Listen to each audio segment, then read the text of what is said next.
Assalamualaikum warahmatullahi wabarakatuh. Nama saya Muhammad Dafa Marsdiansyah. Di sini saya bertanggung jawab untuk memegang review service dari kelompok Baik Doktrin atau e-commerce. Jadi, cara menjawab pertanyaan dari Pak Rizky yaitu bagaimana review service menghitung aggregation atau aggregate rating secara real time dari berbagai input pengguna. Oke, sebelumnya untuk menghitung rating secara real time itu di sini saya menggunakan pendekatan on demand aggregation. Jadi, di sini saya melakukan kalkulasi langsung menggunakan fungsi agregat SQL atau average. Jadi, setiap kali rating itu diminta oleh front end. Jadi, ini menjamin data yang tampil itu selalu 100% akurat di detik itu juga atau real time. Oke, di sini di line 97. Nah, di sini saya menambahkan query ini get product rating, product ID, float. Nah, di sini untuk apa? Di sini saya tambahkan untuk mengembalikan nilai float atau nilai desimal karena untuk rating itu sendiri nggak selalu dalam bentuk integer, bisa jadi dalam bentuk desimal seperti 4,5, 4,3 dan lain-lain.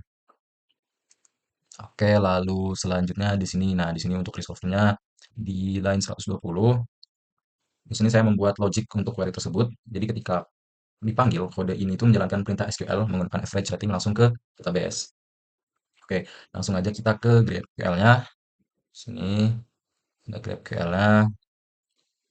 Oke, kita coba query cek rating. Oke, ini step pertamanya itu cek rating produk 2 ya. Di sini produk 2 itu ratingnya masih 5 ya.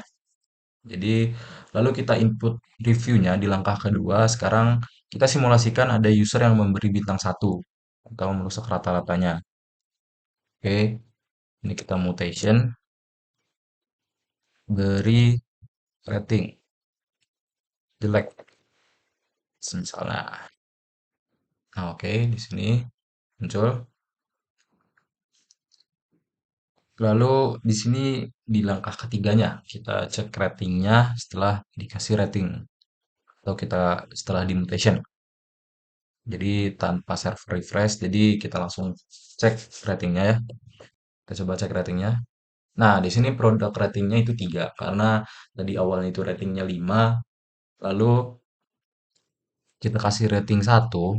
Jadi di sini ratingnya itu sekarang di 3. Oke. eh, Lalu kita tambahkan ya.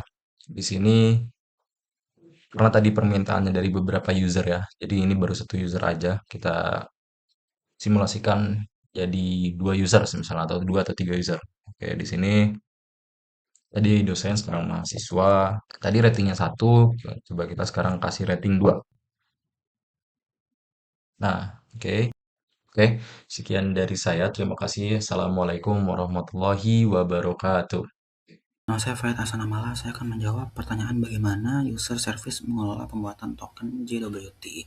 Jadi dia tuh token yang berisi identitas yang mana didapat setelah si server itu mengecek apakah input pada sesi login ini sesuai dengan apa yang ada di database registrasinya. Jika sesuai maka akan dihasilkan tokennya yang di-generate di kodenya tuh seperti ini. Untuk ada user, email, dan role itu identitasnya, pasar ibu itu JWT secretnya. Lalu token ini tuh bisa digunakan untuk mengisi query ini, me misalnya, atau get user profile. Lalu me itu ini mengambil data profil user yang sedang login berdasarkan JWT token di header. Jadi saya masukkan saja pada di headers, masukkan token yang didapatkan pada sesi loginnya. Jika sesuai maka kan hasilnya begini. Jika tidak maka kan ditolak oleh middleware ya. Jadi JWT ini tuh isinya tuh ada 3 bagian. Ada bagian header, payload, dan signature, yang mana itu dia tuh gabungan dari payload, header, dan dengan pasar ibu ini. Demikian. Assalamualaikum warahmatullahi wabarakatuh. Perkenalkan nama saya Raffi Akbar Firdaus dengan NIM 1020222300186 dari kelas SI 4708. Di sini saya akan menjawab pertanyaan tugas besar IAE dari dosen Pak Rizky, yang dimana pertanyaannya bagaimana cara kerja notification service dan hubungannya dengan order service. Oke, Cara kerja notification service sendiri dari aplikasi kita ini itu sangat simpel, yang dimana di sini si notifikasi itu mengirimkan user ID keberapa buat mengirimkan notifikasi tersebut. Dan juga kita bisa mendapatkan notifikasinya juga dari user ID keberapa. Lalu untuk pertanyaan yang kedua itu hubungan antar order service. Oke. Jadi hubungannya itu, jadi pertama-tama jadi seperti kita tahu yang dimana kita membuat sebuah pesanan, create order, contohnya seperti ini, alamat pengirim Transmanan dan juga isinya seperti ini. Lalu di sini muncul responsnya yang dimana notifikasi buat pembayaran status itu masih unpaid. Lalu kita di sini nanti akan mengirimkan status paid yang dimana ketika si get order ini akan berubah jadi paid. Lalu get user notification-nya juga sama, nanti di sini kita ambil user ID kelima, nanti message-nya paid. Nah, rate ini maksudnya itu ketika kita mengambil ID kelima, jadi yang dimana itu true, itu data true itu berarti data tersebut sudah berhasil dilihat oleh si pengguna ataupun si user.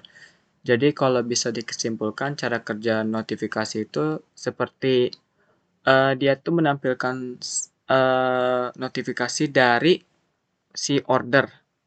Seperti contohnya seperti ini. Contohnya seperti pembayaran tadi. Ya. Jadi menampilkan dan jadi mengirimkan dan juga menampilkan dari notifikasi si order tersebut. Mungkin kesimpulannya seperti itu. Kurang lebihnya mohon maaf.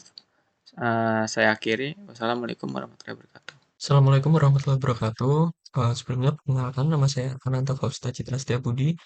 Saya dengan NIM 1020022300328 dari kelompok Black Doctrine kelas SI 4708.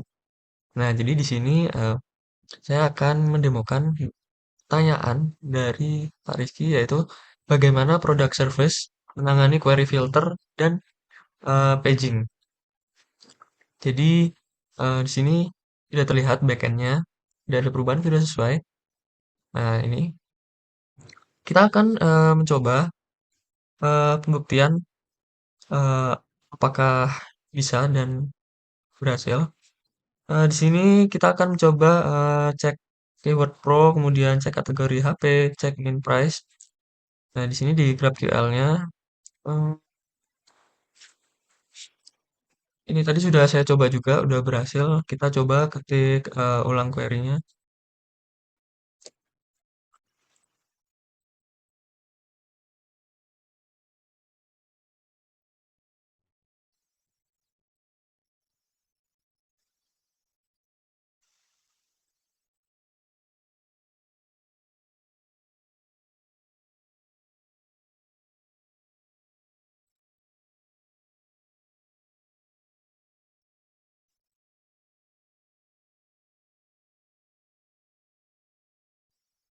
Nah, ini untuk keywordnya sendiri.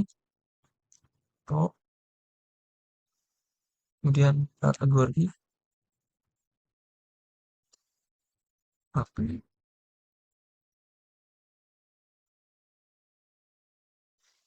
min price itu 10 juta.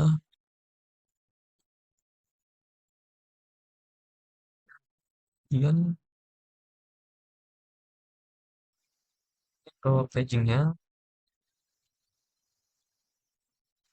page 1 untuk limitnya di 10.